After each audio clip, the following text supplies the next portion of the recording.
Hello, this is Philip Neidlinger, KA4KOE, coming to you live from Richmond Hill, Georgia, and I've been working on the telescope setup here for, weeks actually, just acquiring pieces and trying to get things to work. Well, right now, we're at the point where I've abandoned trying to hook up to the scope via Ethernet cable and a USB converter.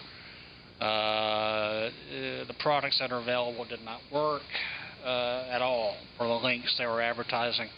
So we're doing a step back, and I've got my Panasonic Toughbook CF53 at the base of the scope in here in the office, and we're connecting remotely to it by Teamviewer. Now I will tell you right now, I've got some reservations about Teamviewer. If you don't execute it properly, it's very easy to accidentally close Teamviewer while you're working on other apps, so you have to be really careful about which X up in the corner you hit when you're trying to close an application. So what we're going to do, start off with, we're going to connect Push Here Dummy 2 or PHD2, which is a auto guider program. So we'll fire that up here, which is on the scope. Take that a second, and we'll hit the network cable connection and connect to it. So we're going to do that.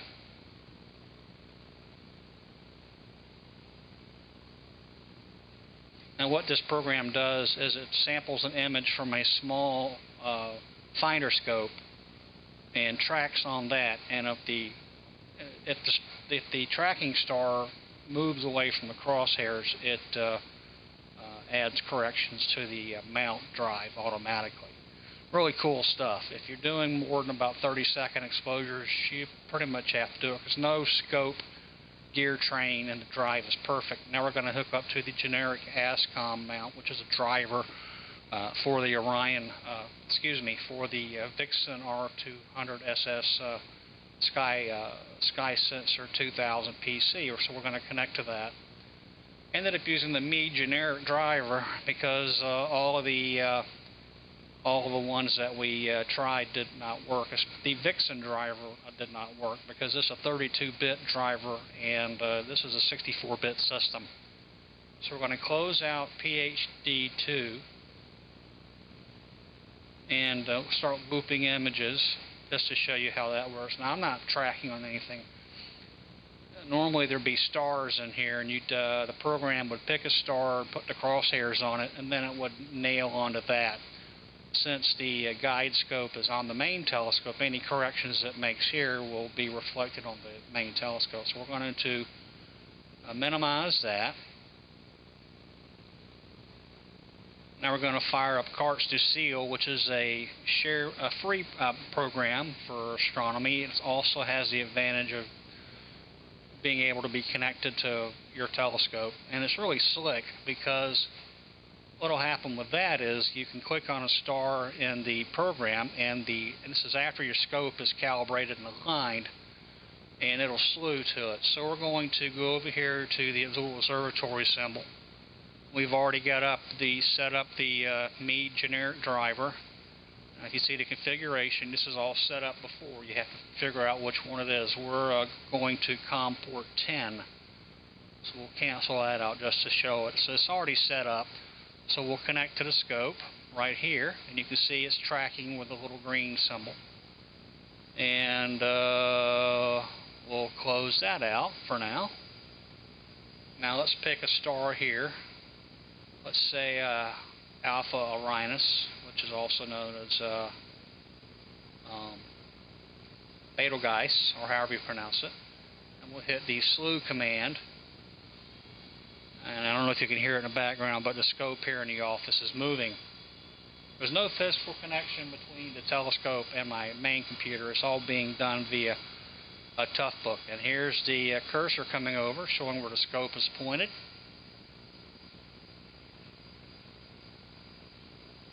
And now we're on Alpha Orionis. Now, personally, I think this is slicker than snail snot. I know this technology has been out here for a while. I've just not been active in astronomy for a few years due to family commitments. Now we'll go to our astrophotography program. I'm kind of going back and forth between Nina, which is this one here, and Astrophotography Tool.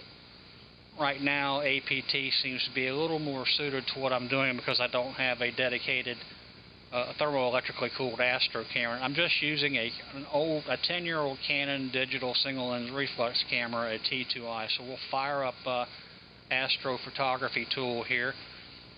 The idea of this is you can have the scope set up in the yard camera connected. Have it set up in the yard where hopefully it won't get carried off and stolen by vandals. So the camera's already connected, we heard it say that. So we're going to Tools, or I should say the Gear tab. We'll have it connect to the scope. Telescope connected. That's really cool. That's cool. It's really cool. Then we go over here to Tools. I think that's it. Let me see if that's... I'm still learning this program. Maybe it's under the Gear tab. Here it is, Guider. So this is going to tie into the Guider. All these programs work together under ASCOM, which is a standard that is an attempt to have all the astronomy instruments, telescopes, focusers, remote focusers, imagers, digital cameras, what have you, so you can run all of this from the single interface. So just to show you what the camera can do, we're going to do a little demonstration here. We have it set for bulb down here with ASA of 1600, which is as high as I'll go. Actually, probably ASA 800 is preferred for this particular camera. Each camera has a native ISO, which takes good pictures with minimal noise. So let's set the exposure here, let's say 15 seconds. Actually, let's do 20 seconds. You're not going to see anything, but because the lens cap is on and it's not pointed at the sky and I'm in my office. So we're going to go up here and go to the live view. I'm going to do live view. Turn it on or off, and we're going to hit shoot. Exposure started. So the camera's running right now on a 20-second exposure. Here's the image in progress, and when it finishes doing this, it'll show up in the main screen. I'm still learning all the software. Of course, you have to learn it in the field. But just getting familiar with with all of it. Exposure finished. We do the full 20 seconds? I don't know, I'd have missed that. So anyway, it's just downloaded the picture, and what you're seeing, since the lens cap is on and the telescope is covered, you're seeing hot spots on the camera sensor. Now, the software you use in image post-processing, you take what's called darks and flats and all of that. The darks will remove these hot spots on the camera sensor. So let's minimize this program and go back to Carts to Seal. We'll fire up another program which people tend to like, which is, let me find it, Stellarium. Stellarium will also connect to, I think what we need to do is disconnect Carts to Seal. I think they argue with each other, so we'll close out Carts to Seal. Yes, we'll save the program settings. So Stellarium's booting up. Fairly chunky program, so we have to wait for it to get going here. The scope I have wired up is the Vixen R200 SS, which is an 8-inch f4 reflector. I've had it since 1999. It's one of the first go-to scopes out there, and it's a classic. The stuff on it works great. Now I have the image set up in the, let's turn off the night mode so we can see everything. I think the interface on this is actually a little nicer than Carts to Seal. So what we're going to do is we're going to go down here to the telescope connection menu here. And we've already got this configured via the ASCOM platform, like I mentioned. That's the name of the scope, and we'll connect to it. So the scope is connected. Now this is a little more intuitive. What you do is you highlight an object.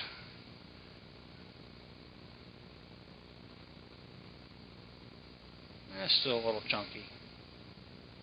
So what we'll do, I'm going to click on the great star cluster Hercules, also known as M13.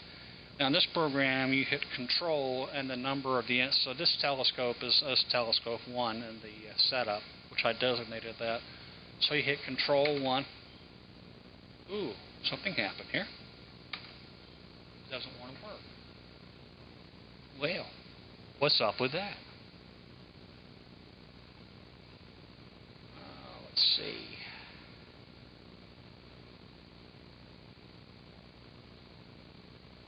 Naturally, we have a little problem here when I'm trying to show you how it all works. So let's disconnect that. Let's turn off astrophotography tool. Yes, let's close APT. Go back to our telescope setup menu and see what the problem is.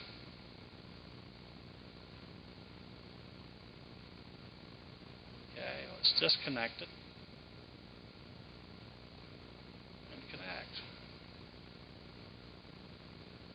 And we'll go to the setup menu, which is a little wrench here, and see if we can find out where we can do anything here.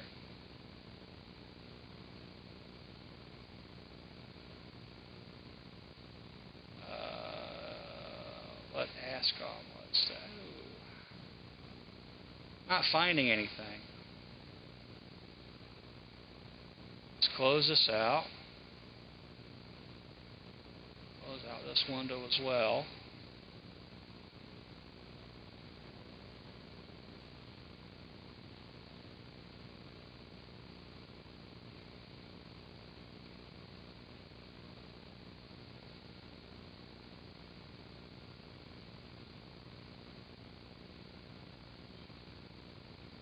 There we go, maybe it'll work now.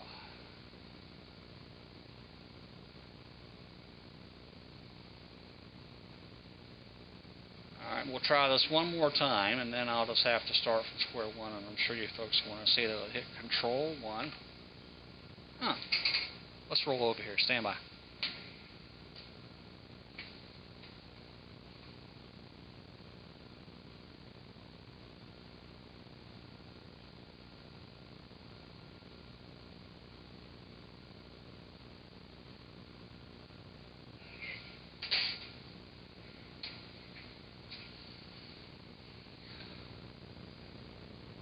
Oh, let's try this one more time, and then we'll just move on.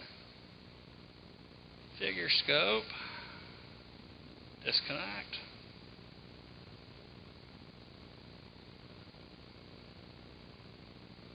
Okay.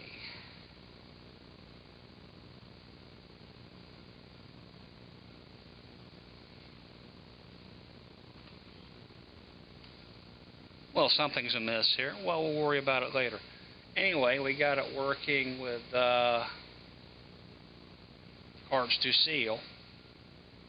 So let's fire that back up again. I'm getting a little clickety beepity beeps over in the back, which tells me something's not set up correctly, or something's had a communications problem, which is to be expected.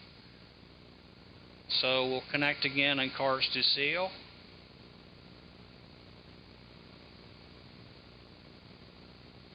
And hooked up flawlessly. We'll click on, let's click on Cirrus here. Slew to that. Here we go. It's working.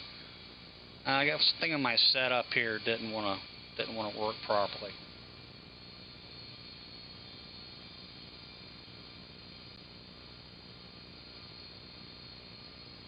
Alpha Canis Minor. I don't remember what name of that star is.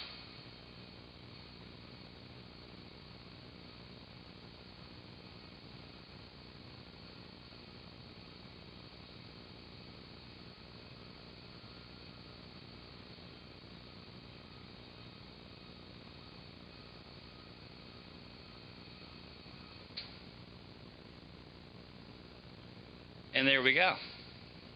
So the scope, if it were aligned and set up outside, would be pointed at Alpha Canis Minoris. So, okay, well, we'll go ahead and close this out. Again, here's the problem with Teamviewer. See, there's the X for the program. Here's the X for Teamviewer. If you click the wrong one, you sever your connection to the telescope, all your things, and then you may even have to go outside and get the address off the laptop. So we'll close this out. Yes, we'll save program settings.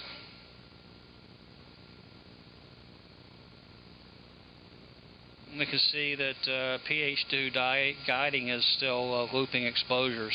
We can't go any further than this because we don't have any stars to lock onto. So we'll close that out. And that's it. From we're making progress. Still waiting on the wheels to come in from Poland. There's a product called Scope Roller. It's custom-made casters for your tripod. Since the company got bought out by an American who moved to Poland, I ordered this scope, these wheels 7 weeks ago. So there you go. That's it for today. KA4KOE, Richmond Hill, Georgia. Philip Nylander saying, have a good day.